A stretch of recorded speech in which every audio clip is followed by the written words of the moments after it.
Welcome back to Backspace Academy. In this lecture on CloudFormation, we're going to look into a lot more detail the different sections of a CloudFormation template. Then we'll look at stack sets into a bit more detail, and then CloudFormer, and finally we'll finish up with CloudFormation Designer. So let's have a look in a little bit more detail the different sections of a CloudFormation template. So at the start, we're going to have that format version, which will be the version of the CloudFormation interpreter that our code conforms to. Then we're obviously going to have a description, must follow the format version. Then we can add metadata, which will be JSON objects that are just there to provide additional information if we need to. So we should already know that parameters allow values to be passed at stack creation, and we can supply a default parameter for the situation where a parameter has not been supplied. So here we can see an example of the parameters section. So here it's looking for the instance type to be entered in from a user. It will be looking for a string, and the default will be a T2 micro, and the allowed values there will be those three of micro, small and large. And there will be a description there saying enter T2 micro or whatever.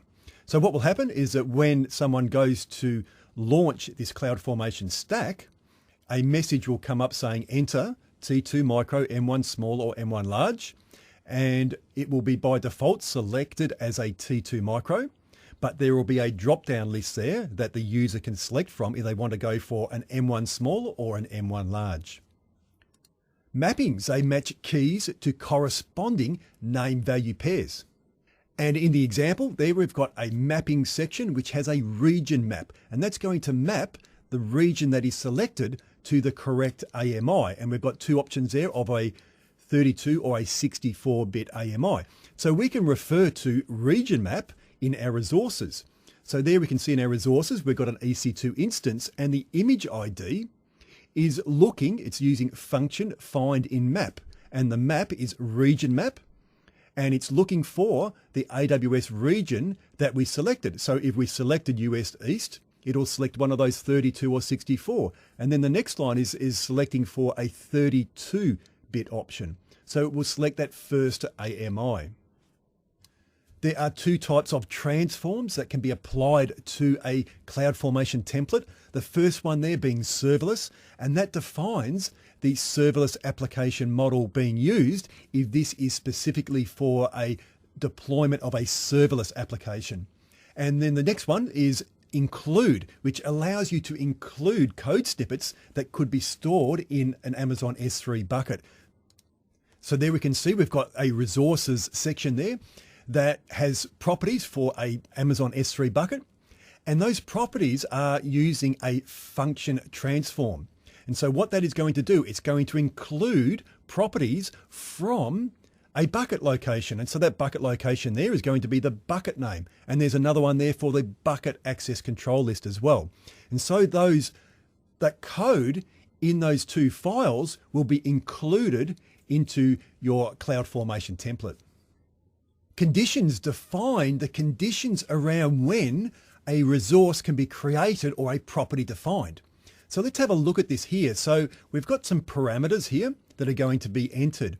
And one of those parameters is going to be the environment type. And so that's going to be either prod or test are the allowed values. And then we've got a condition, and that is called create prod resources. Now that condition will be true if the environment type equals prod. Now, if we go into our resources, we can see that we've got an EC2 instance, and the EC2 instance mount point is a volume attachment. Now we are not going to be able to attach that volume unless that condition create prod resources is true. So unless we're selected prod and that condition is true, we will not be able to mount that volume. The resources section is the only mandatory section of a CloudFormation template, and obviously it declares the resources to be included. So there we can see an example of a resources section. We've got a resource called My Instance. It's an EC2 instance. It has some properties there. It has some user data that is going to be passed. It has an availability zone selected there. and it has an image ID of an AMI there. The outputs section can be used for a number of purposes. First of all, it can be used as the inputs to another CloudFormation template or stack. It can also be used to return information when a describe stack call is made using the SDK or the command line interface. And it can also be used to display information to the user on the management console. In the example here for an outputs section, we can see that we've got an output called backup load balancer DNS name. And what it's doing, it's returning a value from a function get attributes for that backup load balancer. And the attribute that it's looking for is the DNS name. So it's going to return the DNS name of your load balancer.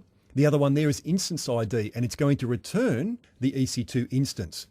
So when this stack is deployed, the end user is going to receive the DNS name of that load balancer, and they can connect to that using their browser.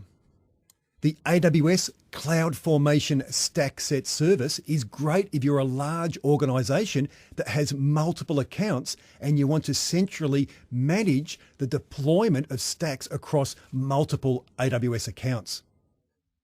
The administrator account will be the account where the stack was created, and that will be the account that will control the deployment of the stacks. And that allows a stack set to be created from that original stack, and that stack set can launch stack instances across multiple accounts, and within those accounts across multiple regions. And the administrator account can decide which accounts and which regions to launch that stack into. The CloudFormer tool will create a CloudFormation template from your existing AWS resources in your account. You select the resources from your account using the web interface of the AWS CloudFormer tool.